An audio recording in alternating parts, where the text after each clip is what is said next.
Öyle. Yine Xudo xolasa üzümning xam tekini alışını başladı. Xudo xolasa üzümning xam tekini alamiz. Jasur jo'ramizning üzümünü xam tekini alyapmiz. Xam tek alganda berraqa. Go'sat buni. Berraqa imini go'sat. Xam tek alganda yine özünün xam nüsü bo'ladi buning üzümning. İki lişnisini. Birisini koyamiz.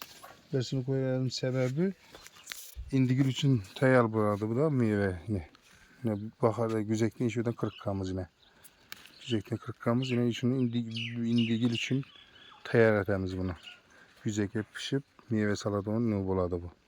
İndigir için. Lekin bultur 40 kamız yine bir de meyve çıkargan. Ana şimdi üzümünü ham tekini alıp indigir için üretişimiz gerek, pişirişimiz gerek. Bizim ham tek maksat yaprağını kırkıp altırır emas.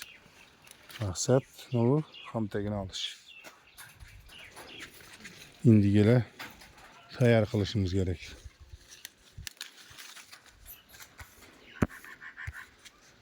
Xudo xolasa